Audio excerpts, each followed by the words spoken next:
Você é uma pessoa que pensa demais? Se você acompanha esse canal, é bem possível que sim. Será que você é uma das pessoas que costumam chamar de overthinker? Que se preocupa muito, por exemplo, com o que as outras pessoas estão pensando sobre você ou sobre algo que você fez? Se sim, esse vídeo é para você. Vamos entender qual é a opinião dos estoicos sobre se devemos ou não pensar sobre o que pensam de nós.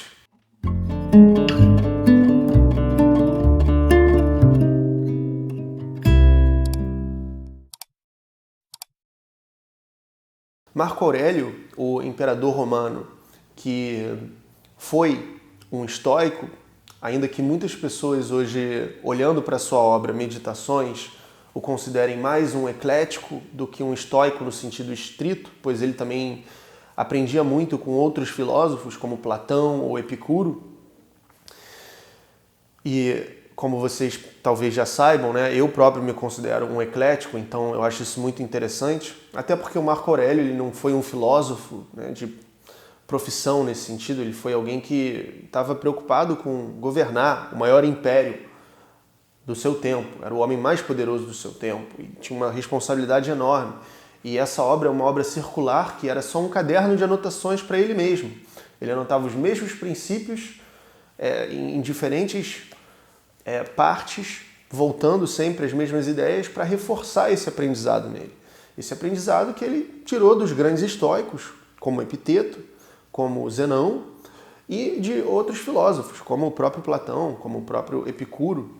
Eu vou ler para vocês 3 passagens, 2 no livro 6 de Meditações e uma no livro 12, que lançam luz sobre essa questão, se nós devemos ou não nos preocupar com o que pensam de nós. Ele diz, no 18 do livro 6, quão estranhas são as ações dos seres humanos. Eles não se predispõem a acolher com louvor as pessoas que com eles mesmos convivem na mesma época. Contudo, atribuem muita importância a serem eles mesmos objetos de louvor daqueles que nascerão posteriormente, gente que jamais viram ou verão. Isso parece como se devesse ser objeto de pena pelo fato de que aqueles que nasceram antes não fizeram para ti discursos de louvor. Então é muito interessante, a gente está sempre preocupado com a imagem que a gente vai deixar para a posteridade, em vez de se preocupar com que as pessoas que são importantes na nossa vida vão pensar de nós. Então, esse é um ponto. Nesse mesmo livro, lá no final, no 59, ele diz: quem são estes que as pessoas desejam agradar e em função de quais proveitos e diante de quais atos? Quão rapidamente o tempo a tudo isso cobrirá e quanto já não cobriu? Então tem essa dimensão de que tudo vai se esvair. Nós nascemos, nós vamos morrer e os nossos resíduos vão se transformar em outra coisa, que também vai morrer e vai se transformar em outra coisa, e assim o universo vai se desconfigurando e se reconfigurando. Então essa dimensão da consciência da nossa própria mortalidade é importante. O que ele quer dizer com isso é que todas as opiniões, eventualmente, não importa de quem seja, vão cair no esquecimento. E lá no outro livro que eu disse, o 12, ele diz o seguinte, na passagem de número 4. Foram frequentes as ocasiões em que me espantei com o fato de cada ser humano, mesmo amando a si mais do que aos outros, dar, entretanto, menor importância à opinião que tem de si mesmo do que aquela que as outras pessoas têm dele. Então a gente se importa muito mais com o que os outros pensam da gente do que com o que a gente mesmo se pensa da gente. Muito embora a gente dê mais importância à nossa vida do que à vida dos outros. Essas passagens dão uma chave para a gente desenvolver uma concepção mais lúcida sobre essa questão. Por um lado, eu acho que a gente precisa se importar com o que as outras pessoas pensam para a gente não ir parar na cadeia, por exemplo. Você não pode sair na rua pelado. Você não pode falar, sabe, em um ambiente silencioso, no telefone alto, numa biblioteca, por exemplo. Você tem que se preocupar minimamente com um código ético do senso comum. É assim que a sociedade funciona e a comunidade funciona. E os estoicos dão muita importância para isso.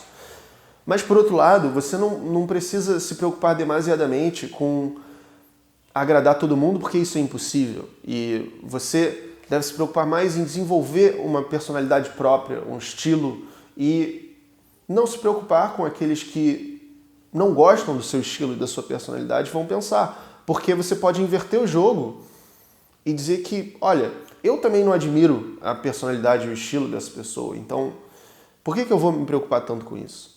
Então eu acho que tem esses dois lados da moeda para a gente ponderar nessa questão. Bom, eu adoro o estoicismo e eu sei que vocês estavam com saudade dos vídeos dos estoicos, mas eu não acho que o estoicismo sozinho seja perfeito.